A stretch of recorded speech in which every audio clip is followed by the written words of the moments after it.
अगर आपको लगता है कि मनाली सिर्फ हनीमून कपल्स के लिए एक टाइपिकल डेस्टिनेशन है या फिर यहाँ माल रोड पर लंबी वीडियो ट्रैफिक जाम के अलावा कुछ नहीं मिलता, तो आपको बिल्कुल गलत बताया गया है। सच्चाई ये है कि मनाली का एक ऐसा रूप भी है जो शोर शराबे से बहुत दूर है, जिसके बारे में 90% टूरिस्ट को पता ही नहीं चलता। हम सालों से मनाली को बस एक ऑर्डिनरी टूरिस्ट स्पॉट समझते हुए आए हैं, पर असली मनाली वहां शुरू होता है जहां आम टूरिस्ट की भीड़ खत्म होती है। आज हम मनाली के उस सच को समझेंगे जो आपको किसी आम ट्रैवल बुक में नहीं मिलेगा, और देखेंगे आखिर इस जगह में ऐसी क्या अजीब सी कशिश है जो हर किसी को अपनी तरफ खींच लेती है, जैसे कि आप मेरे वीडियो की तरफ खींचे आए हो। कुल्लू वैली के बिल्कुल आखिरी छोर पर 20 नदी के किनारे बसा यह शहर सिर्फ एक हिल स्टेशन नहीं है, इसका कनेक्शन सीधा हमारी पुरानी हिस्ट्री और मिथियोलॉजी से है। ऐसा कहा जाता है कि जब पूरी दुनिया में भयंकर प्रलय आई हुई थी, तब मनु ऋषि अपनी नाव लेकर यहीं पहाड़ों के बीच उतरे थे और उन्होंने ही इंसानी सभ्यता की दोबारा शुरुआत की थी। इसलिए इस जगह का नाम मनु अलाया पड़ा, जिसका मतलब होता है मनु का आवास, जो वक्त के साथ बदलकर मनाली हो गया। ये कैसी जगह है जहां पहाड़ों की हरी भरी बाउंड्री खत्म होती है और यहां से आगे सीधा लाहौल स्पीति और लद्दाख का ठंडा और बंजर रास्ता शुरू होता है। मनाली जियोग्राफिकली एक ऐसी पोजीशन पर है जो इसको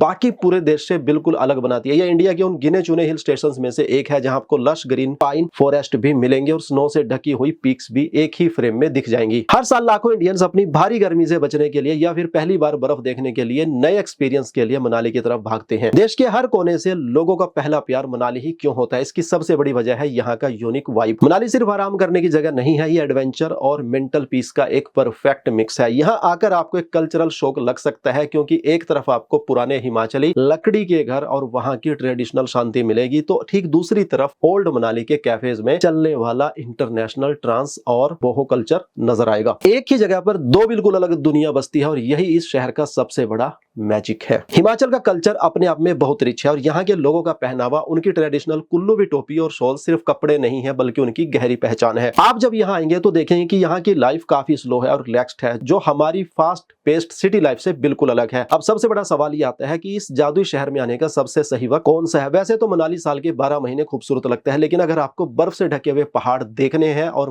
-डिग्री वाली ठंड का मजा लेना है तो दिसंबर से फरवरी का वक्त सबसे बेस्ट है। लेकिन अगर आपको हरे भरे पहाड़, खिले हुए फूल और आरामदायक मौसम चाहिए तो मार्च से जून का टाइम सबसे परफेक्ट रहता है। मानसून यानी जुलाई और अगस्त में यहाँ आना थोड़ा रिस्की हो सकता है, क्योंकि लैंडस्लाइड्स का डर रहता है। मौसम और हिस्ट्री तो हमने समझ ली, पर इस पहाड़ी जन्नत तक आखिर पहुंचे कैसे और आने के बाद सबसे सही जगह कहाँ मिलेगी? चाहे आपका बजट कम हो या फुल लग्जरी चाहिए, ये सब डिटेल में आगे हम डिस्कस करते हैं। मनाली पहुंचने का सबसे आसान और पॉपुलर तरीका बाई रोड ही है। अगर आप फ्लाइट से आना चाहते हैं तो सबसे करीबी एयरपोर्ट कुल्लू में भुंतर एयरपोर्ट है, जो मनाली से लगभग 50 किलोमीटर दूर है। भुंतर एक छोटा एयरपोर्ट है और वहां की फ्लाइट्स कई बार पहाड़ी मौसम की वजह से डिले या कैंसिल भी हो जाती है और थोड़ी महंगी भी पड़ती है। एयरपोर्ट से मनाली तक आपको कैब या बस लेनी पड़ेगी, जिसमें 1-1.5 घंटा लग जाता है। और ट्रेन से आने वालों के लिए सबसे नजदीक broad gauge railway station Chandigarh या फिर अंबाला है। वहां से आपको आगे का सफर रोड से ही तय करना होगा, इसलिए सबसे बेस्ट बजट फ्रेंडली और आरामदायक ऑप्शन दिल्ली या फिर चंडीगढ़ से ओवरनाइट वोल्वो बस लेना है। ये बसेस शाम को चलती हैं और अगली सुबह आपको सीधा मनाली उतार देती हैं। रास्ते के नजारे खासतौर पर जब बस सुबह के वक्त 20 नदी के साथ साथ चलती है तो इतने ज्यादा खूबसूरत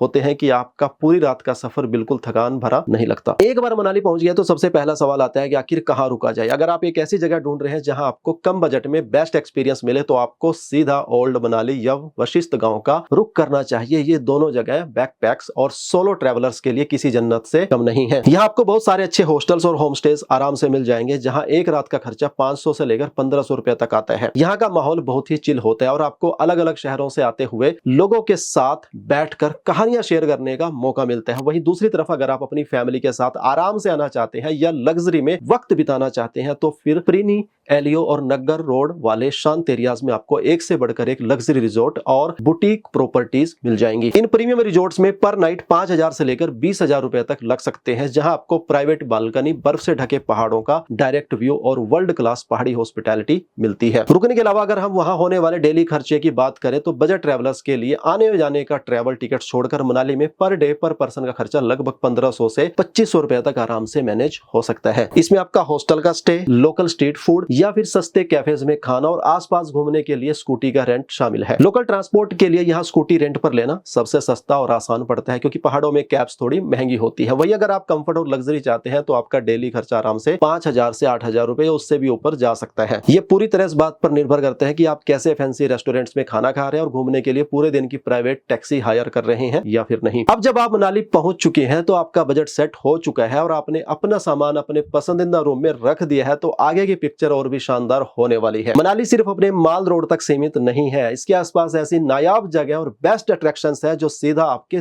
दिल में उतर जाएंगी। अगले हिस्से में हम मनाली की उन टॉप 10 प्लेसेस, कुछ अनएक्सप्लोर हिडन जेम्स और वहां पर मिलने वाले मजेदार लोकल खाने के बारे में डिटेल में बात करेंगे, जिससे आपका घूमने का पूरा प्लान एकदम क्लियर हो जाएगा। मनाली में घूमने की शुरुआत हमेशा उस जगह से करनी चाहिए जिसके बिना ये ट्रिप अधूरी है, यानी रोहतांग पास। समुद्र तल से लगभग 13,000 फीट की ऊंचाई पर बर्फ की चादर में लिपटी ये जगह एक अलग ही दुनिया लगती है। हालांकि यहाँ आने के लिए पहले से परमिट लेना पड़ता है। रोहतांग से थोड़ा नीचे आते ही सोलांग वैली मिलती है जो एडवेंचर लवर्स की फेवरेट है। यहाँ पैराग्लाइडिंग से लेकर जोरबिंग और एटीवी राइड तक का मजा ले सकते हैं। आजकल टूरिस्ट अटल टनल से होते हुए सिसु तक जरूर जाते हैं। यह नया रास्ता लाहौल वैली को जोड़ता है। टनल क्रॉस करते ही एकदम से लैंडस्केप बदल जाता है। हरे पहाड़ों की जगह बंजर और खूबसूरत बर्फ वाले पहाड़ आ जाते हैं जो सच में कल्चरल और जियोग्राफिकल शौक जैसा लगता है। शोर और भीड़ से हटकर शांति चाहिए तो जोगिनी वाटरफॉल का ट्रैक सबसे बेहतरीन है। वशिष्ठ गांव से एक छोटा सा ट्रैक करके जब आप इस झरने के पास पहुंचते हैं तो आवाज सिर्फ पानी की होती है। वशिष्ठ में ही गर्म पानी के प्राकृतिक कुंड है जहां नहाने से सारी थकान उतर जाती है। थोड़ा हिस्ट्री में जाए तो नग्गर कैसल और हडिम्बा देवी मंदिर मनाली की पहचान है। हडिम्बा मंदिर घने देवदार के पेड़ों के बीच बना एक प्राचीन लकड़ी का मंदिर है जिसका आर्किटेक्चर आपको सोचने पर मजबूर कर देगा। ओल्ड मनाली अपने आप में एक अलग ही अट्रैक्शन है जहां का माहौल, वहां के कैफेज और लाइव म्यूजिक आपको एक अलग ही सुकून देते हैं। शाम का वक्त बिताने के लिए माल रोड से बेहतर क्या हो सकता है। और अगर किसी हिडन जेम की तलाश है तो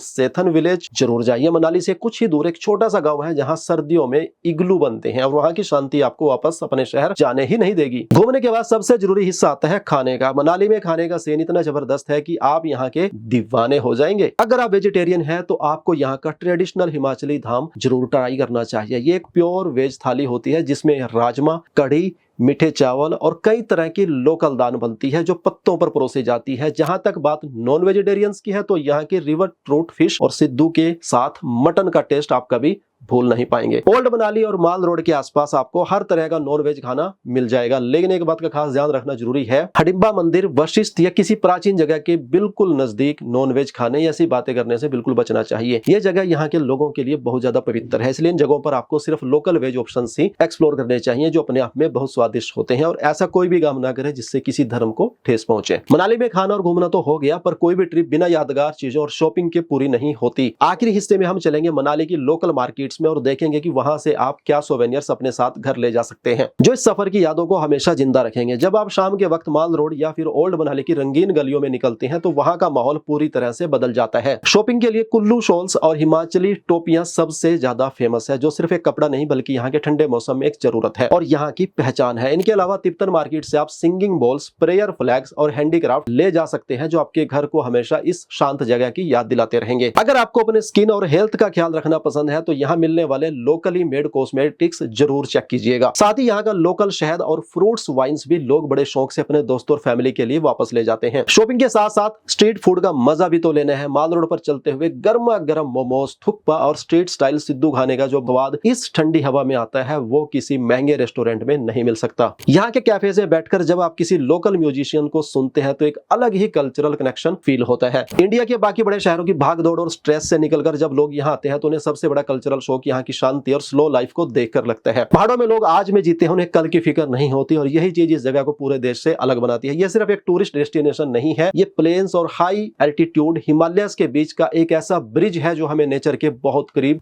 ले जाता है। आखिर लोग मनाली क्यों आते हैं? इसका जवाब सिर्फ बर्फ या पहाड़ नहीं है। लोग यहाँ आते हैं खुद को फिर से ढूंढने के लिए और मैं भी खुद को ढूंढने के लिए 2017 में मनाली गया था, एक ब्रेक लेने के लिए, ताकि जब वो वापस अपनी नॉर्मल जिंदगी में जाए तो उनके पास नई एनर्जी हो। जब आप इन ऊंचे पहाड़ों, गहरी खाइयों के बीच खड़े होते हैं तो आपको एहसास होता है कि हमारी परेशानियां इस बड़े नेचर के आगे कितनी छोटी हैं। इसलिए जब भी मनाली आइए तो अपना फोन या कैमरा हमेशा रेडी रखिए, खासकर अगर आपके पास कोई अच्छा स्मार्टफोन है जिसमें एकदम नेचुरल सी फोटोज क्लिक करनी होती है। इन पहाड़ों की असली खूबसूरती, यहाँ के छोटे छोटे पलों को कैप्चर करना मत भूलिएगा। ये नेचुरल पिक्चर्स ही बाद में आपको वापस इस जगह की याद दिलाएंगी। तो अगली बार जब आप मनाली का प्लान बनाएं तो इस शहर को सिर्फ एक टूरिस्ट की तरह नहीं बल्कि एक ट्रैवलर की तरह एक्सपीरियंस कीजिएगा। उम्मीद है इस वीडियो से आपको मनाली का एक नया रूप दिखा होगा। अगर आपको ये सफर पसंद आया तो इस वीडियो को लाइक कीजिएगा और अपनी फैमिली के साथ, अपने दोस्तों के साथ में शेयर कीजिएगा। यूट्यूब चैनल को सब्सक्राइब और फेसबुक पेज को फॉलो करना मत भूलना। और हमने ऑलरेडी यहाँ पर ऋषिकेश, धर्मशाला, स्पीति वैली और इसके साथ साथ में हमने दार्जिलिंग, शिलोंग की भी वीडियो बनाई हुई है, तो वो भी चैनल पर आप जरूर देख लेना। मिलता हूँ ऐसे ही एक और इंफॉर्मेटिव वीडियो में।